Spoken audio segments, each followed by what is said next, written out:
Welcome to Students Incorporated, a podcast exploring the topics of business, education, technology, and design. I'm your host, Mr. Jason. Join me weekly as my team and I produce content that's informative, positive, fun, and uplifting. Episodes include student conversations, interviews with thought leaders, and inspirational stories with an international flavor. This podcast is created and produced with the help of students from the International Community School of Bangkok.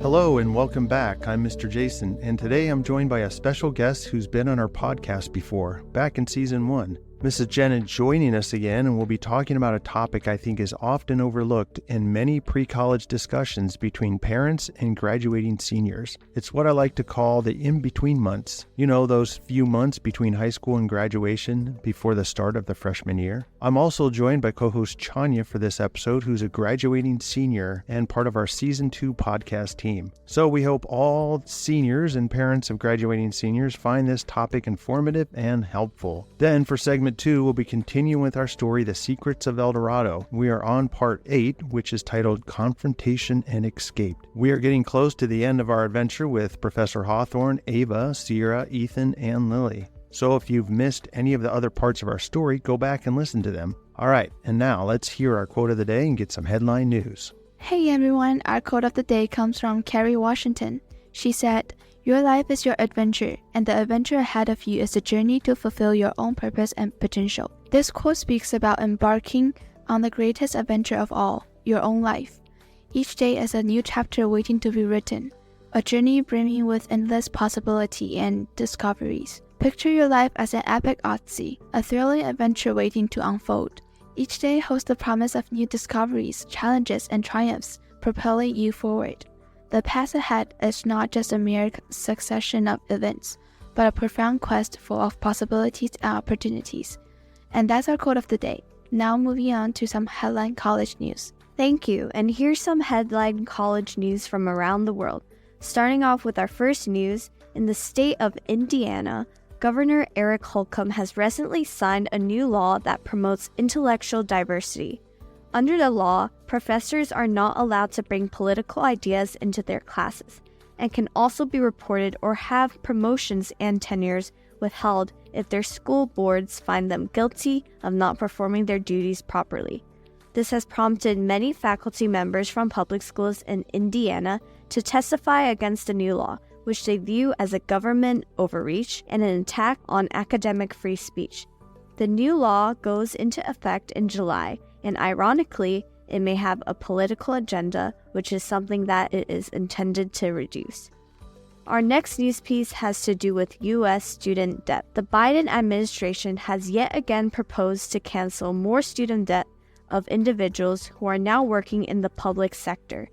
This proposal would be a cancellation of up to $143.6 billion and would free up about 78,000 borrowers from their student debt, bringing the total amount since the Biden administration started canceling loans up to 4 million borrowers.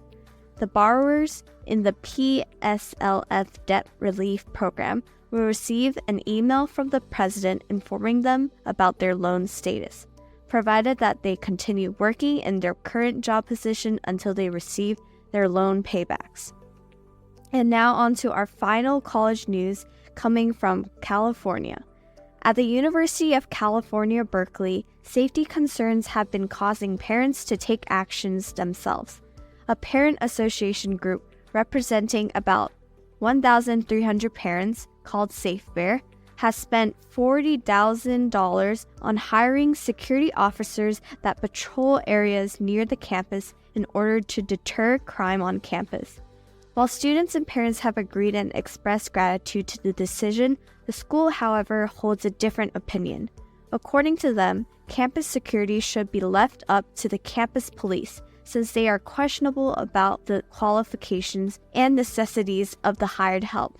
While they have said that the university funds are better spent hiring more campus security officers, the shortage of security guards does not appropriately reflect the commitment to campus safety. And that ends our headline news for today. We are back for our first segment, and we have Mrs. Jen Lembright back in the studio to discuss how parents and students can better prepare during their transition from high school to college, and specifically focusing on the in-between months between high school graduation and the start of their freshman year at college. Janya will kick us off with our first discussion question. Hello, and thank you so much for coming to our show again. For the sake of our show's new listeners who may not know you, maybe we could start with this question first. Could you introduce yourself and tell us what role you have here at ICS? Of course. Thank you so much, Chania. My name's Jennifer Lembright, and I am the college counselor here at ICS. I have been in that role for 7 years now, which seems crazy, and our family's been here in Thailand for 10 years. So that's kind of a little bit. Before that, we lived in India and Malaysia and also the U.S. And we have 3 kids here at ICS, a 12th grader, 10th grader, and 5th grader. I've got a follow-up question now. Because we are focusing on the topic of the in-between months between high school and college, could you share how this topic is relevant to you personally? And if there are some things you have started preparing for? Oh, it's such a good question. I think the uniqueness about this year is that I'm wearing 2 hats within the year, both as a college counselor and as a parent. So it's been a little surreal walking through this process as a parent too, not just as a college counselor. So these in-between months, it's really interesting. I think within the stages of transition, we kind of call it have started to leave, but have not yet quite arrived yet. So it's this reshuffling and kind of doing our best to prepare, but still a lot of uncertainty and unknowns. So walking through that this year, not just as a counselor, but as a parent is kind of the role I'm playing, but still figuring it out and definitely not an expert. All right, so our next question is an open discussion question, and it also has to do with the idea of like preparation. So the question goes like this: what are some ways students could prepare academically during the in-between months before starting college? And from your perspective as kind of like a college counselor as well, are there some things academically that they could do during those in-between months? Yeah, it's such a great question. And you know, the irony with that one is I actually feel like our ICS students are very well prepared for college academically. So maybe I'm turning this question around a little bit, but we don't often have alumni come back and say, oh man, I'm struggling with my academics. I'm struggling with calculus class or my business classes. I think they feel very prepared coming from ICS, coming from an AP curriculum. So I guess maybe I would shift the question a little bit to how can we prepare more socially and emotionally and more philosophically, thinking about kind of all this independence and freedom that they'll be experiencing in college and how best to prepare for that and structure it. So maybe less on the academic preparation because I think ICS does so well at that, but more in, hey, what are some healthy boundaries, some healthy structure that I want to make sure I have next year when I'm on my own? Even how to manage stress, like what helps me manage stress now that I can continue in college, things like exercise, healthy eating habits, going on a walk, getting more sleep, all those healthy things. So we do try to kind of weave in some of those conversations on the social emotional side as we work on the academics and the college application, hoops and all of that as well. Moving on, this is also an open discussion question. How can students use the in-between months to develop life skills that will be essential in college? Mr. Jason, maybe you could share first from your experience, and then we can go on from there. Okay, so from my personal experience, because we have had 2 children who are grown, who have gone off to college, and at that time, we had those in-between months between, when they graduated as a senior, and both of our older children went off to college in the U.S. And so I know a lot of kids here at ICS many of them do go to college in the U.S. Some of them are not U.S. citizens as well. And so there are different nuances between being a U.S. citizen versus being a foreigner who's applying for a student visa. But in our situation, we didn't have to do that because both of our kids were U.S. citizens. So there was some practical things that we focused on with both of our kids. And that was things like setting up a bank account for them, helping them go to the bank, getting them a bank account, helping them understand what it's like having some money of their own and working through, hey, you should have a personal budget. You can't just spend money off your debit card or off a credit card without having money in the bank. So working through some of that stuff, financial side. Also the idea of like transportation, allowing them to, like for both of our children, we went back to the States a couple summers before they actually graduated and allowed them to go through driver's ed, like driving school. So they went to a school where they actually learned how to drive. And then they were able to get their driver's license, which also acted as an ID for them, like a personal ID. And that helped them get a bank account, helped them wherever they would go, where they needed an ID to show that legitimately they could use their driver's license as an ID.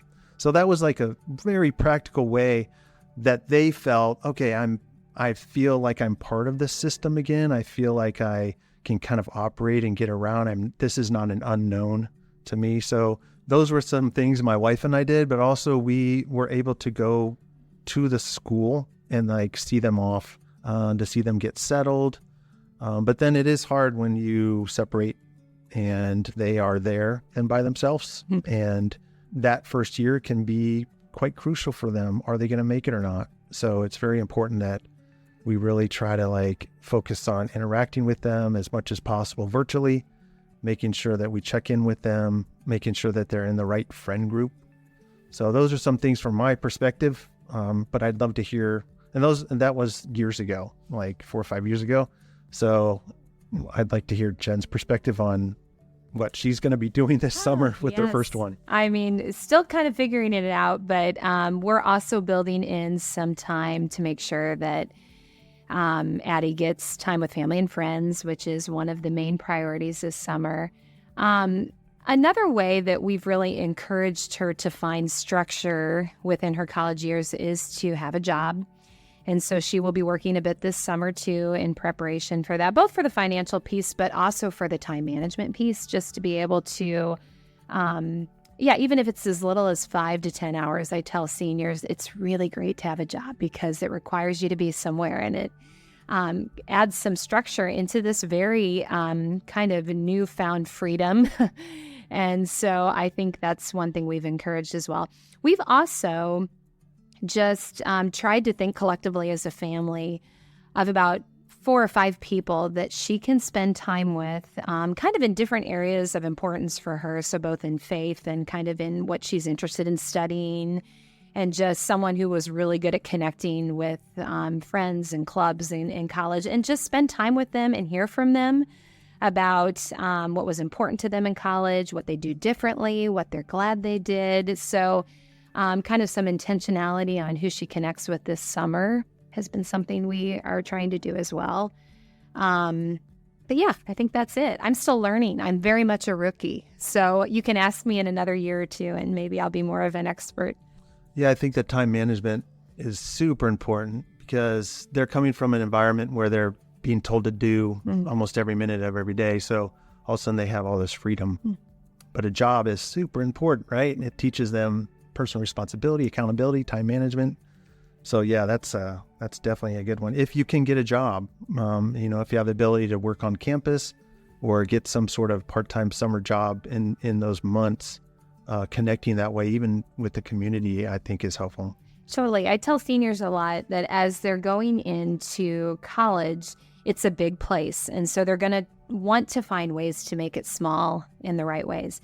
And I think a job is one way to do that. Clubs, of course, are one way to do that. Your program of study will be another way to do that. I think it was Tanya's dad at Chapel that said it's called a university because it's both a universe and a city. There's so many people to meet and connect with. And I think because of that, things like jobs, clubs, the cohort that you're studying with become really important in ways to make that big place feel a little smaller. So yeah, that's good. Okay, our next question, moving on. Our next question has to do with time management. Go figure. Yeah. What are some ways students could be encouraged to manage their time during those in-between months, those months and days that they are waiting before their college classes begin, besides maybe just a job? Yeah, I think, for us, again, priority is kind of spending time with family and friends and really enjoying these last few months that we have before our family reshuffles a bit and has some new dynamics in place, of course, with the distance. One thing, I don't know if this really fits with time management, but I think today it is so easy to find ourselves behind a screen a lot. I heard one social scientist call technology the fifth dorm room wall. So the fifth wall of a dorm room, because it's keeping college kids inside, watching games, movies, whatever it might be. So I think one good practice for our seniors who are preparing is just limit the time that they're on tech, right? I think college is such an opportunity to be bold and to meet people and to get to know those around you in this big universe city that we're on. So I think maybe even putting into place some structure around technology would be a good habit to prioritize in the summer months before college. Yeah, I think that's a really good thing to bring up. So thank you for doing that. The idea of just getting away from tech to a certain point. When we were in college many years ago, we went to the gym. We actually went to a physical library, right? We would go visit our friends at their dorms. We would hang out at student union. So there's common spaces on universities that are built to promote community, and it's also getting yourself out there and being brave and trying to do that. Those are some ways, not only within time management, but able to get out there and kind of just be a part of that smaller universe within the big city, right? Okay, this next question has to do with the heart and the mind of the student. What potential challenges might a student face mentally or emotionally during the in-between months that they should be aware of? Yeah, I would imagine one of the biggest is just feeling a little bit nervous and anxious about what's to come. Anytime we're faced with uncertainty and unfamiliarity, there's, of course, some anxiety and stress with that, right?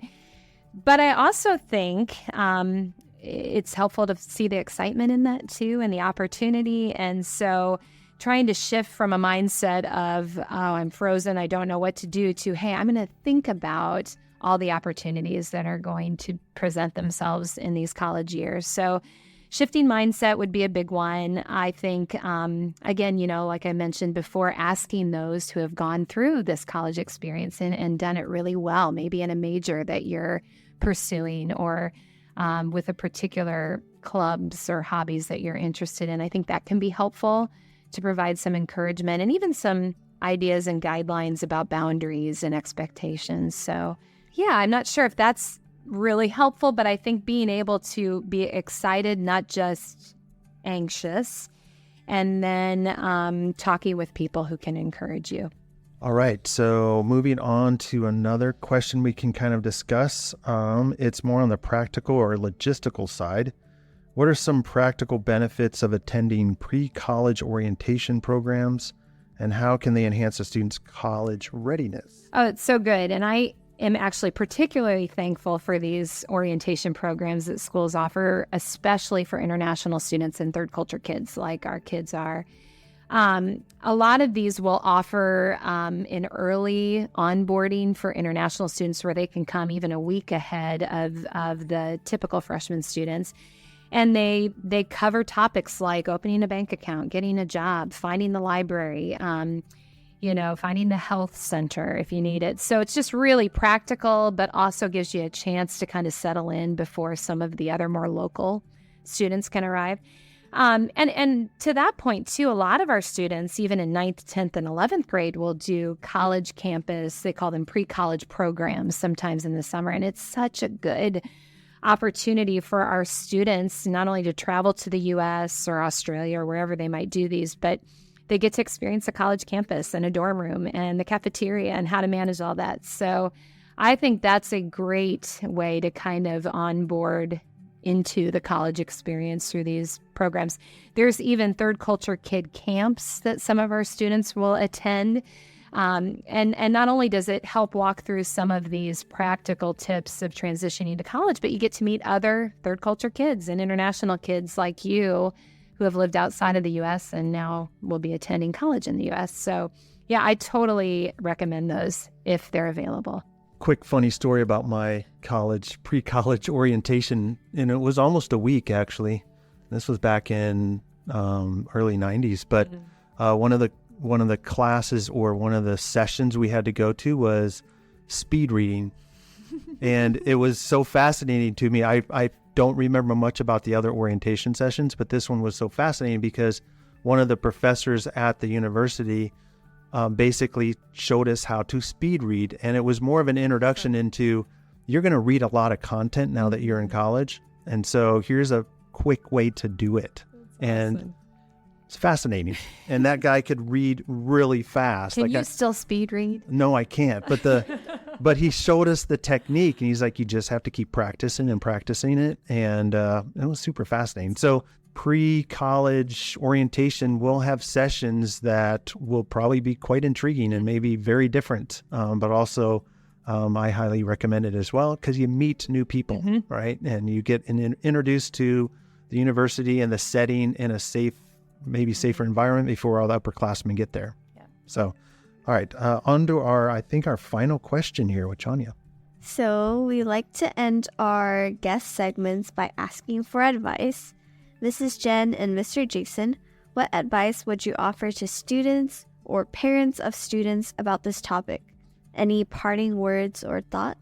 I guess I'll go first, but I hardly feel like an expert enough to give advice. Mr. Jason's walked this road, so I am anxious to hear his. I think maybe I'll give some advice that was given to me recently. And so as a parent, as a new parent, through this college season, they said you need to be 3 things for your kids when they're away, and that's cheers, ears, and prayers. And I'm kind of taking that to heart and realizing that this is a new parenting season, right? It's a shift from being more of a coach to more of the cheering section. And so I think that's really, and I'm excited about that too, to kind of be able to sit in the stands and not be calling all the plays, but just be there for support, be there to encourage, and then of course to pray for them across the miles. And then for the students, I'm so excited for them. I really do think this is such a fun and exciting and a growing season that they're about to embark on, and just to be bold and be brave and to meet new people and not be afraid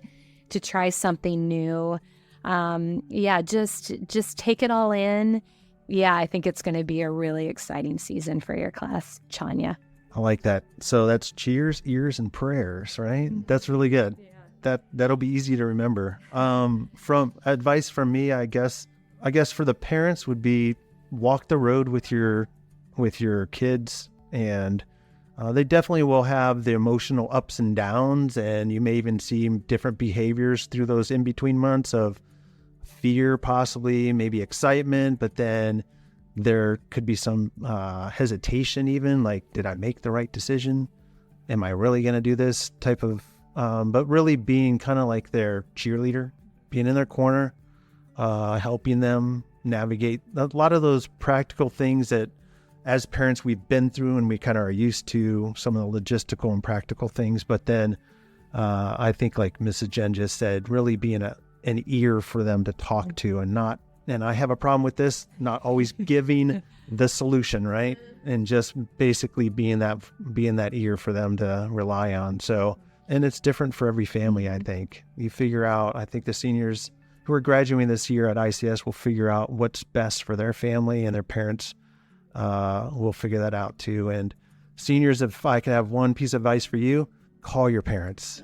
Talk to them, right? Great advice. Call them, talk to them, let them know how you're doing. And they don't want to always bug you, so they don't want to be helicopter parents and want to be hovering over you. But man, when we can get a FaceTime call or a Zoom call from one of our kids and they're smiling and happy you're doing well, or even if they're not, that's a great way to reconnect, and we can figure out, we'll listen and hear you and see. So Okay, I think that's it. Is there anything else? Any final words? No, I just appreciate the opportunity, guys. Thanks so much. As a senior parent, these are all good things to be thinking through, and I'm thankful you all initiated the discussion. So thanks so much. And that ends segment 1 of this episode. Stick around as we continue with part 8 of our story, The Secrets of El Dorado. Don't go anywhere, as we'll be right back after this short PSA. 1, 2, 3, 4. Hey everyone, Premi here, and in the spirit of this episode of In-Betweenness, I thought we could definitely talk about fun activities that everyone could be doing in this upcoming period of In-Betweenness, the summer. Students, for those of you who aren't graduating just yet, maybe as a rising sophomore or a rising senior, the options are endless. You could recharge as you get ready for another year of school, maybe take up a new hobby, try learning a new language. For those of us that are becoming upperclassmen, maybe think about an internship or a job you could take on this summer. Or maybe there's a subject area you've always been curious about and would love to have the space of a summer camp to explore. Most importantly though, remember to take a break in this period of in-betweenness. An adventure awaits in your next chapter. We are back for our second segment, and we will continue with part 8 titled Confrontation and Escape. But first, Shania will give us a quick recap from our last episode.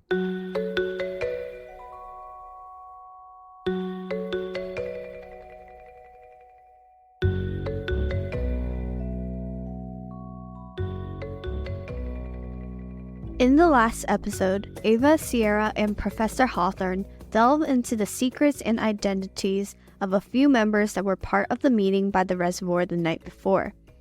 Meanwhile, Lily awakens to find herself imprisoned.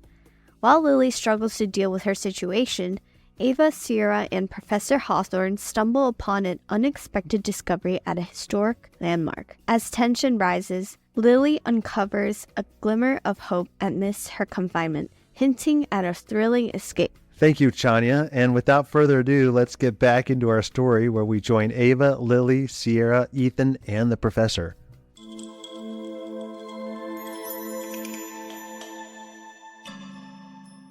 Time seems to be crawling along for Lily. It's been about 30 or so minutes since Professor Sharpton had interrogated her about the note, the formula, and her friends, and then left abruptly. She's pretty confident it's mid to late morning and that she had spent the night in this small dirty space, which seemed to be underground. Still sitting on the small flimsy cushion, Lily squints as she tries to look more closely at the latch and gate that seems not to be secured properly. With Chin's sweatshirt in hand, she turns her head and looks back at the large man who's standing halfway down the other corridor. She assumes this large man is guarding her, as he's been standing there the entire time she's been awake. All of a sudden, she notices the man stepping out of the shadows slightly, turns and looks in the opposite direction from her. He's looking down the corridor toward the corner that Professor Sharpton had disappeared around earlier. He's standing more at tension with his arms at his waist, as if he hears something coming from the other direction.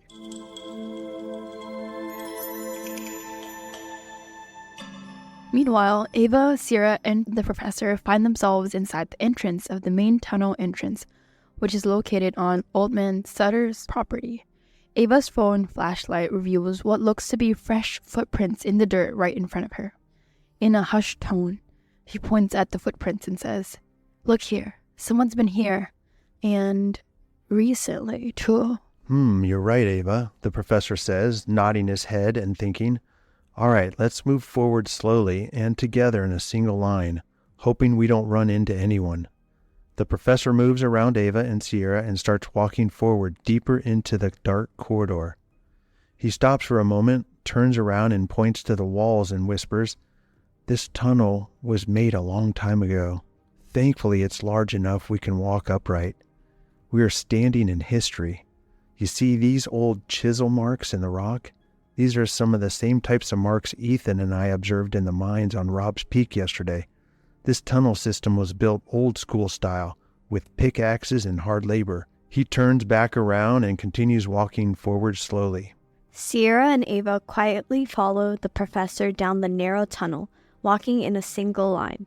The three kept walking forward, another 10-15 meters before the tunnel starts to gradually widen and then ending in a small rectangular room. Sierra stops and looks around while standing very close to Ava's side. The professor turns around and whispers again to the girls, "This must be used as some sort of ventilation shaft or room for the other parts of the tunnels."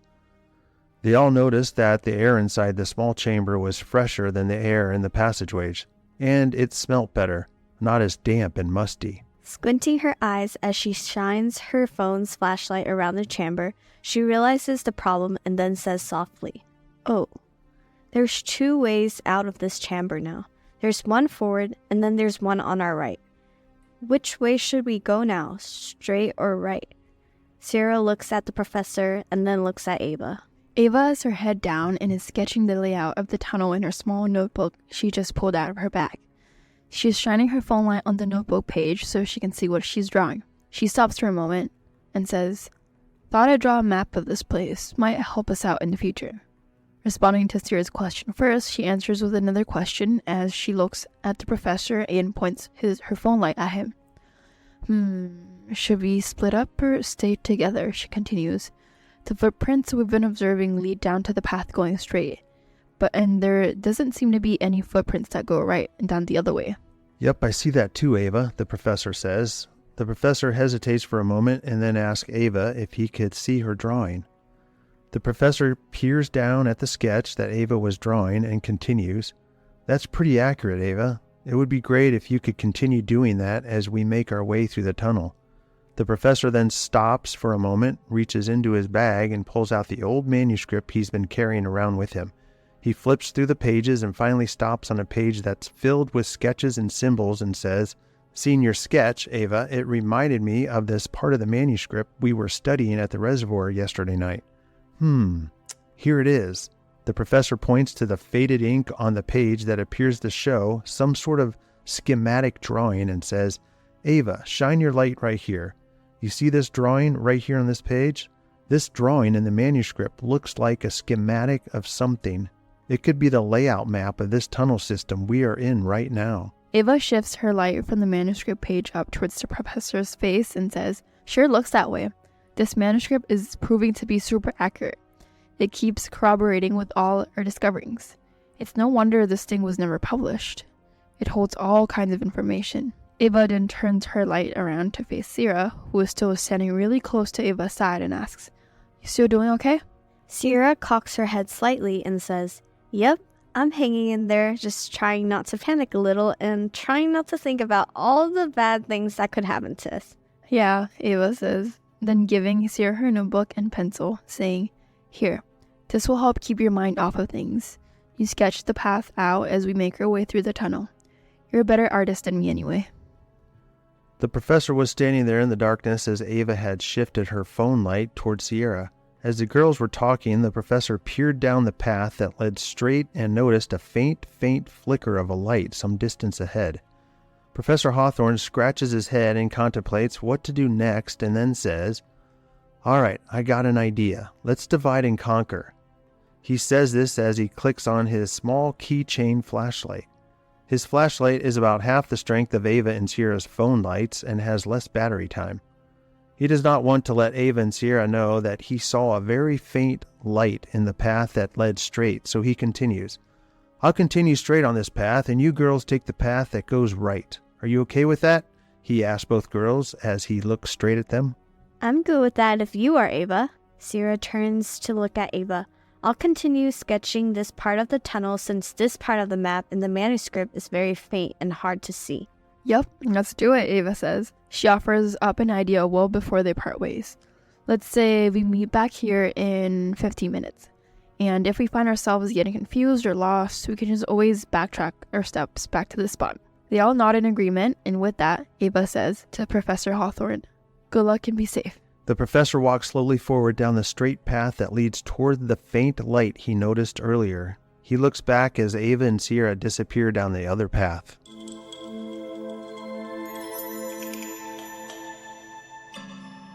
Meanwhile, Lily gets up from where she was sitting and walks slowly to the gate that was locked, peers through it, and notices that the guard who was standing there had walked around the corner and was nowhere to be seen.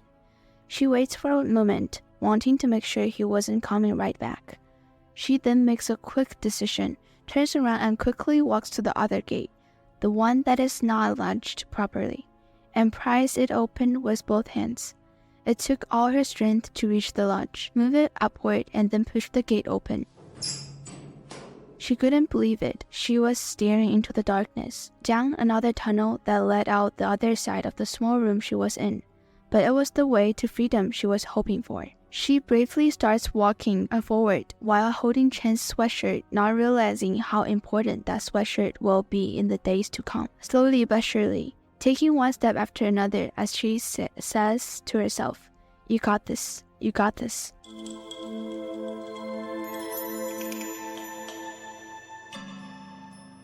Sierra and Ava, with 2 rays of light from their phones, continued walking down a side passageway they took after leaving the small ventilation room where they parted ways with Professor Hawthorne. This passageway started getting narrow again, then curving slightly toward a sharp corner that turned left. To keep her mind off the fear she was facing, and by now it was mostly claustrophobia, this was something that her and Ava shared, a fear of opposite things. Ava's fear of heights was revealed at the reservoir, and now Sierra's fear of small spaces is being revealed. Sierra whispers ahead to Ava, who's leading the way down the tunnel slowly and cautiously. "Man, I can't wait to get out of here." They both come to the corner and then walk slowly, making the turn left and peer down another passageway. All the while, and to help her keep her mind off the small passageway, Sierra continues to sketch out the pathways they are taking, making sure her drawing and number of steps they are taking are recorded with accuracy. Down this new passageway, they walk another 10 to 12 meters before noticing that the tunnel starts to get wider, revealing some light ahead. They move slowly forward, and then all of a sudden they enter a large rectangular room which is dimly lit by one small light bulb hanging from one of the old wooden support beams above their heads. This room is larger in size and the air seems better as well. Maybe another ventilation room, or maybe something different, Sierra thinks to herself as she is sketching in the notebook. Sierra and Ava turn off their phone lights to save battery. Sierra briefly checks to see if she has cell reception. No luck. And then turns and shows Ava as they both shrug their shoulders while looking around the room. "Look at that," Ava exclaims, pointing around the room. "There's shelves, documents, and what's that large paper chart on the wall? Wow, I bet a lot of this stuff will make great evidence." Okay, Sierra, how about you take the left side of the room, I'll take the right, and then we'll gather anything that looks important. I'll also take a photo of the chart on the wall. Ava continues as she watches Sierra pull Lily's backpack off and set it onto the ground. "Okay, let's fill that backpack as much as possible, and if we run out of room, grab photos of the other stuff we can't carry." "On it," Sierra says, hurrying to the other side of the room. This side of the room contained an old wooden table that was covered with old papers and yellow documents. Sierra noticed that the scatter of documents on the table looked to be various maps, letters, and an old accounting ledger book. "Bingo," Sierra says as she holds up the ledger book and turns to show Ava. She blurts out in a regular voice, "This gotta be important. This ledger book is full of names, dates, weights, and money amounts." Ava turns around and looks at the ledger book Sierra is holding up and says, "Wow, okay, that might be the ticket. Make sure you secure that in the backpack along with as many of those old papers as possible." Ava gets back to work snapping photos of them, old tools and such that are being held in small wooden crates that seem to be quite old. Nothing you would find in a hardware store these days. The tools and other materials, much of the wooden parts of the tools were either rotten or coming apart, looked to be items that were used in a mine. They were all old and worn out. Ava thinks to herself, maybe these are some of the old tools from the early gold rush days. She then spots some engravings on some of the handles of the tools. The engravings look to be Chinese characters. She stops for a moment, carefully focusing her camera phone as to not take blurry photos, then systematically taking photos of more than a dozen tools which had engraved characters on them. She turns around and looks at Sierra, who's folding and packing papers and maps into the backpack, and says, "This is a gold mine, Sierra. Pun intended. Get as much as you can." Sierra, after packing the backpack, turns her phone light full on and says, "The passageway opposite the way we came in seems to lead to another room like this. Let's go check it out as well. I don't think there's anyone down there." Ava looks up at Sierra as she snaps one last photo, cracking half a smile as she says, "You're getting the hang of this, girl. Yeah, let's go check it out." The girls exit the room and walk through a short passageway and then enter the second room. This room was slightly smaller. However, it did have a single light bulb in the center of the room hanging from one of the horizontal ceiling support beams, similar to the other rooms it just came from. There were 2 ways out of the second room. You could either go back to the way you came from, or take another passageway that exited from the right side of the room. Ava notices that Sierra is looking down and sketching again in the notebook and says, "Thanks for mapping out the design of the tunnel system. It'll be so helpful when we turn all this stuff into the FBI." Ava looks over towards the left side of the room, opposite of the exit passageway they haven't explored yet, and notices several old wooden shelves with what looks to be a series of old glass jars filled with different things and all covered in dust. They all had lids on and old worn-out labels on the lids. She glanced at Sierra and says, "I hope you have a little more room in that backpack."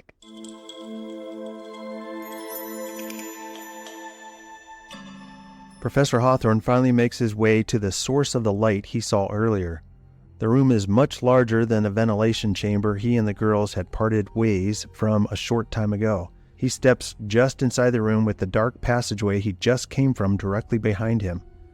As the professor clicks off his keychain light, with squinted eyes, he looks up and scans the room quickly in an effort to get a feel of the size of the space, which is poorly lit and mostly empty. He sweeps his eyes from left to right, the right side of the room being more lit than the left. As he peers through the dimly lit and dusty air toward the dark left corner of the room, he immediately freezes and stops breathing. There stood a large figure of a man standing concealed by a shadow in the left corner of the room. The professor recognizes the man's pants and shoes immediately. Then, in a split second, the professor, who's visibly startled, notices the large man move out from the shadow with a gun drawn and pointed directly toward him. Without thinking, the professor takes one quick step to the right, while at the same time a piercing loud bang goes off. The sound of the gun going off in the small room immediately produces a loud and painful ringing noise in the professor's ears. The professor was hit by shattering rock and dirt on his left side from where the bullet hit the wall right next to his body. The professor turns around immediately and runs back down the dark passageway, the same direction he came from, knowing that this way led directly back to the main entry door he and the girls had entered the tunnels from. While running back down the passageway toward the entry door, the professor clicks on his keychain light. He enters a small ventilation chamber first. This was the same place the girls parted ways with him. He hesitates a moment, and then he hears the large man coming down the same passageway toward him.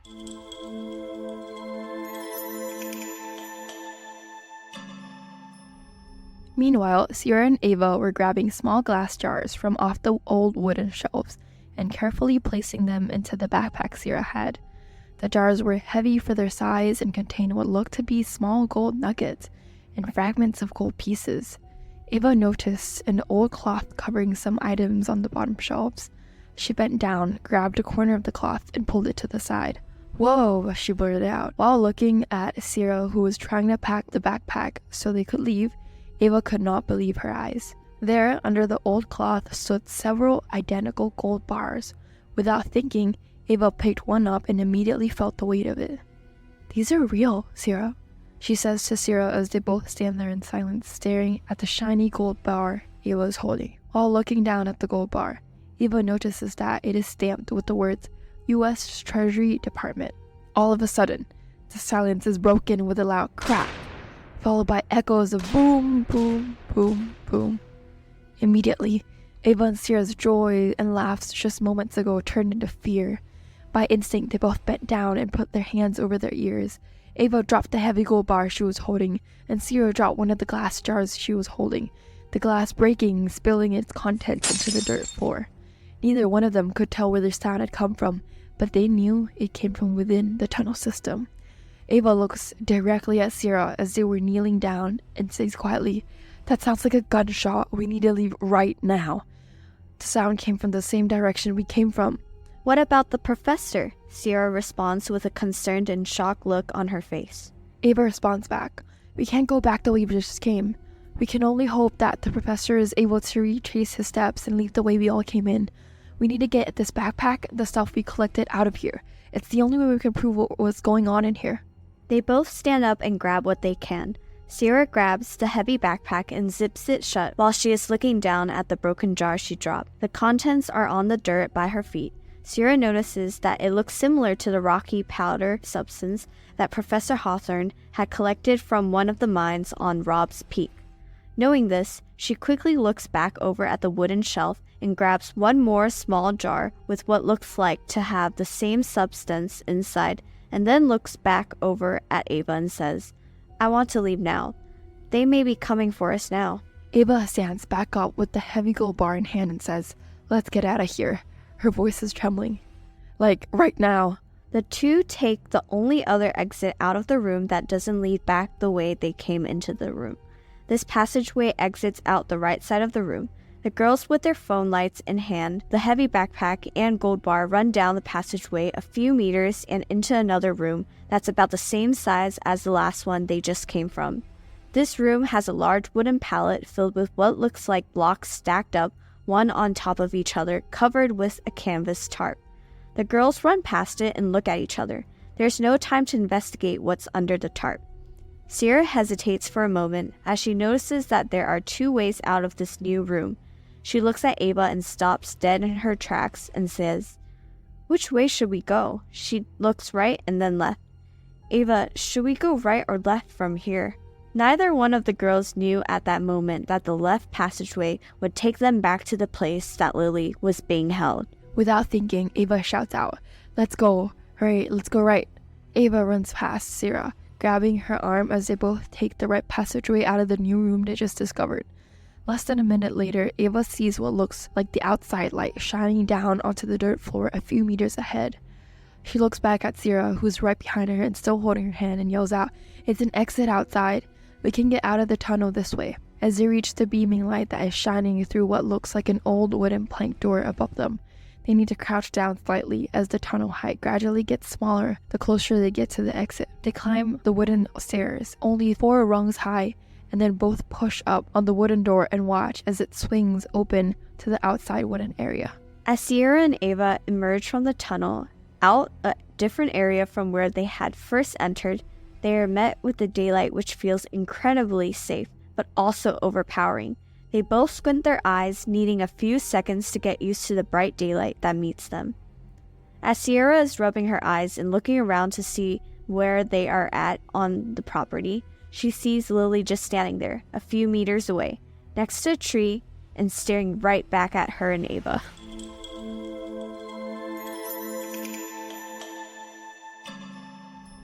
Professor Hawthorne briefly stops and looks down the dark passageway the girls had gone and only sees darkness.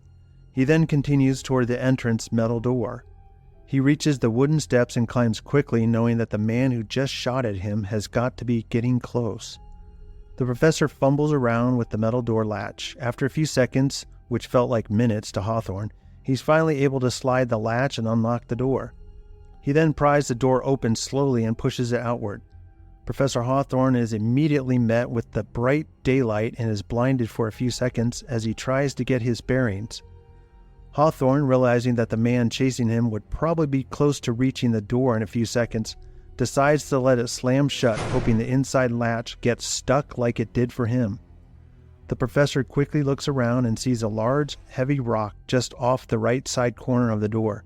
He moves over the large rock and starts pushing it towards and onto the top of the door. Hawthorne thinks to himself, I hope this slows that guy down. After pushing the large rock on top of the door, he quickly starts running in the direction where he knows the property line is located. Out of breath and still quite startled, the professor finally reaches the property line fence. The fence is not as high on this part of the property, possibly 8 feet. The professor, without hesitation, climbs the fence to the top and then swings his body up and over the top of the fence, hoping that ground on the other side is not too hard. As he drags his body over the top of the fence, he snags the right side of his shirt and rips a large hole in his shirt. At the same time, he sustains a large gash right under his ribs, which started bleeding. "Ouch!" the professor shouts as he continues over the fence and falls to the ground on the other side.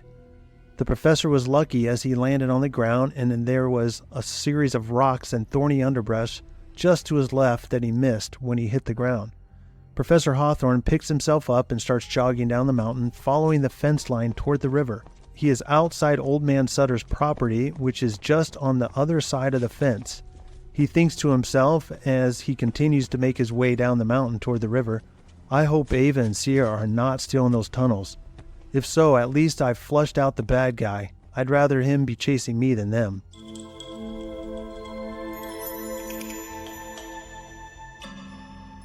Lily yells out, "Sierra, Ava, oh my, where did you just come from? Were you in the tunnels? What just happened? What's going on?" Sierra responds as she races over toward Lily and gives her a big hug. "Lily, are you hurt? Are you okay? I'm so glad we found each other." Ava joins them and says, "We need to get out of here, so let's move." As the three begin to walk quickly down in the direction they think the river is, Ava tells Sierra to call Ethan to tell him they found Lily and to ask him to check his tracking software to see where Professor Hawthorne is. "On it," Sierra responds as she dials Ethan, trying not to trip on the uneven ground. She's holding her phone to her ear with one hand while securing the heavy backpack with her other hand. Yet, she feels a great sense of relief to have found Lily and to be out of the tunnels. Ethan's phone rings twice before he could reach it to answer. He sees that it's Sierra and says, "Hello? Where are you guys? What's going on?" Sierra blurts back without saying hello. "Ethan, we found Lily. She's safe and with Ava and I right now. We don't know where Professor Hawthorne is. Can you check your tracking software to see if he's close to us?" Ethan responds, "Sure, one moment." Ethan hurries to his office and grabs his tablet from his desk and opens his application. While the application is loading, he asks Sierra, "Where are you guys? It sounds like you're outside. Are you out of breath or something?" Sierra answers back, "We'll tell you when we see you, but first we need to know where the professor is." Ethan looks down at the application as it finishes loading and then says, "Okay, I've got 3 dots on the map and they're all actively moving in the same direction. I assume that the 2 that are close together are you and Ava, and maybe the third one is the professor. The third dot on my map is about 50 to 60 meters away from you, up the mountain. It looks like he's to the right of where you are right now." Ethan then instructs Sierra, "If you turn right slightly and then keep going, you'll run right into each other, as it appears he's moving faster than you are right now. You'll need to hurry so you don't miss each other." Sierra responds back, "Will do. Thanks a ton. I'll call you back once we are on the road heading back to town." Sierra then hangs up abruptly. Sierra tells the girls to verge right toward the property fence they can now see and to pick up the pace. The fence is still only 8 feet tall at this point, but it gradually gets taller to around 12 feet as they get closer to the public access half-acre section of the property. Ava reaches the fence first and accidentally drops the heavy gold bar to the ground as she grabs her knees to catch her breath. Sierra and Lily are right behind her and do the same. Ava says, let's stop here and wait a moment. Maybe we can intercept the professor as he's coming down this way."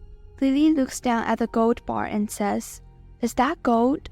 "Yeah, we found it in the tunnels along with a bunch of other stuff we put in your backpack that Sierra's wearing," Ava answers.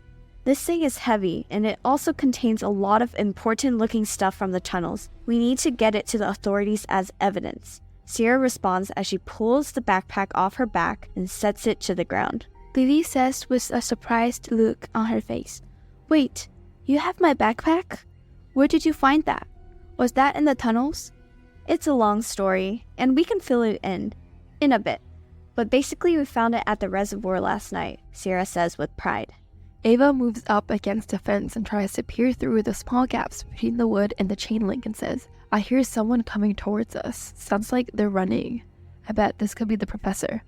Ava looks back at Sierra and Lily and puts her finger to her lips and says, "Shh."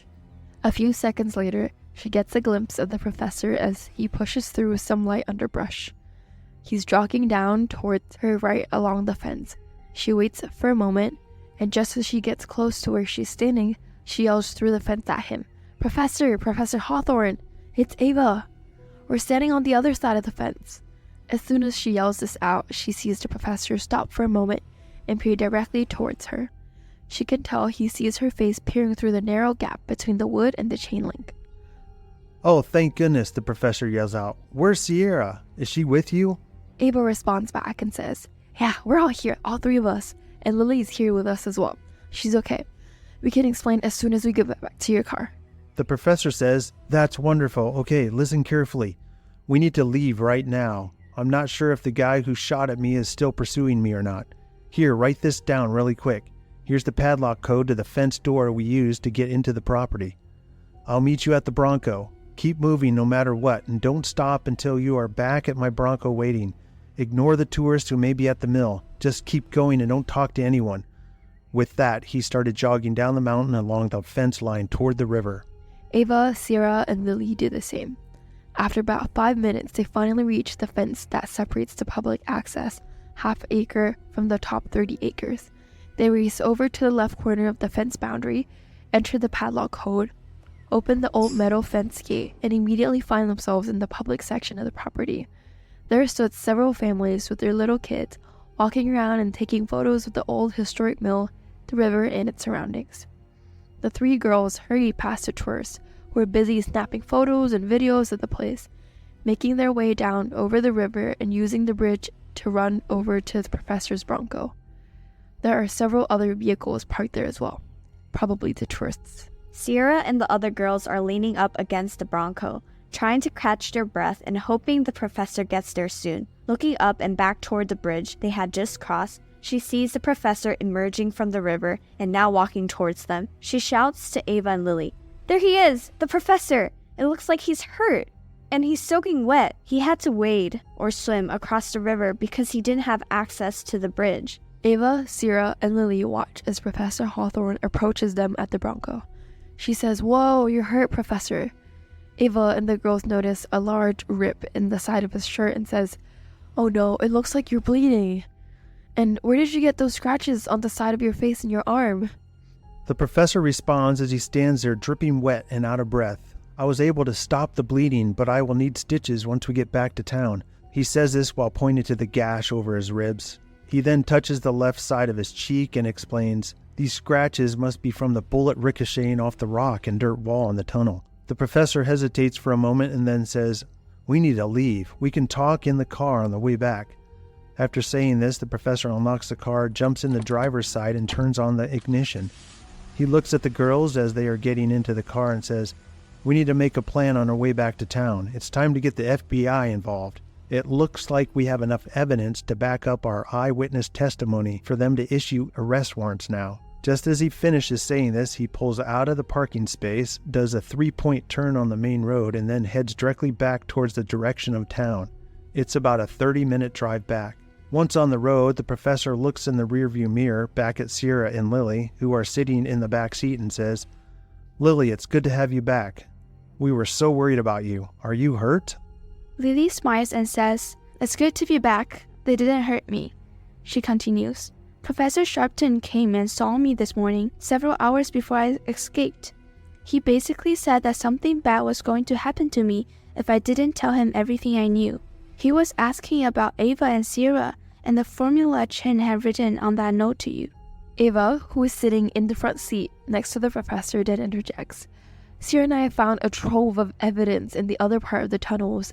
She then uncovers the gold bar she's holding and shows it to the professor. As Ava was just done speaking, Sierra adds, "We took a bunch of other stuff, maps, letters, a ledger book, and some small jars filled with what looks like gold and some other substances that look familiar to what you found at the mine." The professor, not wanting to take his eyes off the road as he drives through the winding roads in the valley, nods his head and gives the girls a big thumbs up. He then says, "Okay, Ava, call your buddy at the B and let's get the ball rolling with both the media and the FBI." He continues, "We need to bypass the county sheriff's office, as the guy in the tunnel who shot at me is one of the deputies. Thankfully he missed, otherwise I wouldn't be here right now." Ava immediately calls Ted, her colleague at the B, and puts it on speakerphone so everyone in the vehicle can hear. She waits a bit, 4 rings, then finally Ted answers. Before Ted could get one word out, Ava blurts out, "Ted, are you ready to help me break what might be our biggest story of our careers?" For a moment, there was no response from Ted, just silence. Then everyone in the car heard this faint and unsure, yes, I suppose. Ava jumps right into everything that just happened at Old Man Sutter's property and told Ted they had physical evidence in hand. The professor had been shot at and Lily had escaped. However, Ava did not tell Ted exactly what kind of physical evidence her and Sierra had found. She knows well enough to keep the leverage of the events in the favor of the 4 people in the Bronco as long as possible. As a journalist, she knows to keep the knowledge circle as small as possible for as long as possible, even if they speak to the FBI. She thinks to herself as she looks down at the gold bar weighing heavy on her lap, with an inscription stamp on the top that reads, U.S. Treasury Department, and she thinks, keep the leverage in her favor as long as possible, especially if the feds get involved. We don't want to show our hand too early. We've all been through too much to have this just swept under the carpet by the feds. Ava then asks Ted, how reliable is your source and a friend at the FBI, the one that ran the tax for you last night in the middle of the night? Ted's response back was exactly what she hoped. Ted vouched for him and then suggested that he be put on the call as well. Sierra hears this and says from the back seat, thank goodness, we can finally get the FBI involved. The professor looks over at Ava and gives a quick nod of approval as if to say, yeah, it's time to involve the feds. For the next 20 minutes, the 4 in the Bronco share a 3-way call between Ted from the Sacramento Bee and Agent Seth Carson from the San Francisco FBI office. The professor and Ava do most of the talking and share the sequence of events that have occurred over the past few days. They also inform Agent Carson they possess a trove of physical evidence to back their eyewitness stories. The professor is confident the FBI will now get involved, and quickly. As the call ends, and as they enter Coloma, the professor says, did you hear that, everyone? Agent Carson suggested we all go home and stay there until he and his partner arrive. He couldn't guarantee that they would be able to come tonight. They have a 2.5-hour drive, so they may wait until tomorrow morning. He's got Ava's number and mine, so when he calls back to confirm when they are coming, we'll let you know. Sierra interjects, I don't feel comfortable going home right now. I think Lily and I will go to the cafe and wait in Ethan's office. Lily follows with, yes, I do not want to go back to my apartment right now. I'm sure they will find out soon enough that I escaped and want to come looking for me. The professor responds, okay, it's settled. Let's go back to the cafe and debrief there with Ethan. It's a public enough space and we can meet and wait in his office. I'll call Doc Rivers from Ethan's and see if I can pop over right after his office closes. I need him to clean and stitch this cut on my side. His office sits almost directly across the street from Ethan's. Ava then says, I don't want to change the plan, but I really need to stop and check in on my grandma first. If you could drop me off there first, I can then meet you all back at Ethan's cafe a bit later. Several minutes later, the professor pulls into Ava's grandmother's driveway and puts the Bronco in park. Ava looks at the professor first, then back at Sierra and Lily and says, okay, I'll see you real soon. Here, keep this gold bar with all the other evidence. I don't need my grandma seeing me walk in the door with that in hand. She puts the gold bar down on the passenger side floorboards, exits the Bronco, and walks through the front door of the old colonial-style house. She looks over her shoulder and then waves at her friends as she watches the professor's Bronco back out of the long driveway and then drive down the road out of sight.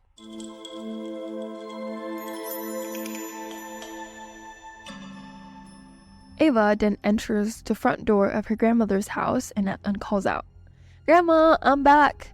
Are you here? Are you doing okay? Grandma Turner responds, hey, sweetie, I'm in the kitchen. Ava enters the kitchen and finds her grandma sitting at the small kitchen, looking up at her with a smile. Ava immediately notices that her grandma is not alone. She has company. There's a man sitting across from her grandma and he has his back to Ava. He sits there, still and poised. The man slowly turns around and looks at Ava as grandma starts to introduce him. Ava, this is Professor Sharpton from the college. He said he needed to stop over and talk to you about a project that one of your friends was working on.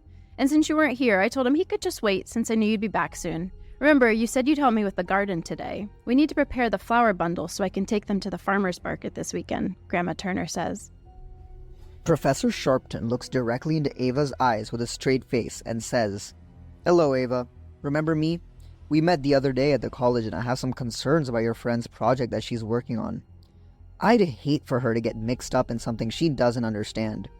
Maybe we can go talk to her together?" Ava, trying to keep her composure and not wanting to involve her grandma in this mess, responds, Sure, I think that's a good idea. I didn't see your car out front." Professor Sharpton responds, "It was a nice evening, so I decided to walk. I don't live far from here. Plus, your grandmother has been an excellent host." He holds up a cookie he's been eating and says, "These cookies are to die for." By now, Grandma Turner was having an unsettled feeling in her stomach about the situation. She observed Ava's body language and facial expressions and knew something was off. Something wasn't right. Ava had never attended the local college and hadn't lived in Coloma for some 5+ years now. So how would she know who this man is, the man who's sitting at her kitchen table right now? Ava tries to keep a straight face as she feels herself getting angry and scared all at the same time. Professor Sharpton is sitting at her grandma's kitchen table with a smug expression on his face. She's also wondering how the professor found her. At this point, Ava isn't aware that the guard, the off-duty sheriff's deputy, who had shot at and chased Professor Hawthorne, the same guy who was guarding Lily, called Sharpton as soon as he discovered Lily had escaped. In the time it took Hawthorne to drive them all back to town from Old Man Sitter's property, the guard had notified Sharpton and informed him about the situation. Ava shoots a snappy comment back at Sharpton. "Yeah, these cookies are to die for," she continues. "If you like these, you really should try our homemade brownies. You'll never be the same again." She then excuses herself and says, "If you could excuse me for a moment, I need to clean up in the bathroom before I can join your little tea party. I had a long morning hike, which proved to be quite rewarding." She then adds, "Grandma, I noticed a package outside your front door when I came in. It looks like it might be for your neighbor Frank. It appears the post office delivered it to the wrong address again. You really should go get it and take it over to him while I freshen up." As Ava is saying this, she points to Sharpton with her eyes and then looks up at Grandma Turner. Ava then retreats down the hall, which is directly behind her, opens and closes the bathroom door to make it sound as if she went into the bathroom. Ava then quickly and quietly exits the back of the house through the back screen door, making sure not to let the door slam as she closes it gently. As she runs across the backyard, through the neighbor's yard, and then onto the next street over, she's hoping and praying Grandma got her hint and was able to leave out the front door and go to the neighbors.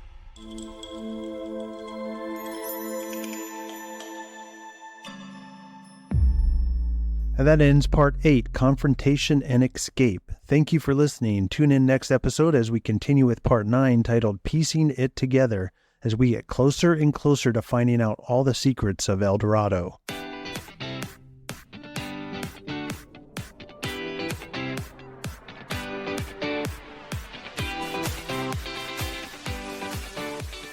As we end this episode, we want to again give a big thanks to Mrs. Jen for joining us in the studio again to talk about those in-between months for graduating high school seniors. Lots of great advice and takeaways. And as always, this podcast would not be possible without the hard work and support of the International Student Production Team. All music and sound effects are courtesy of Pixabay.com, a vibrant community of creatives sharing copyright-free images, videos, and music. And we are signing off until next time. We are Students Incorporated, because your voice matters.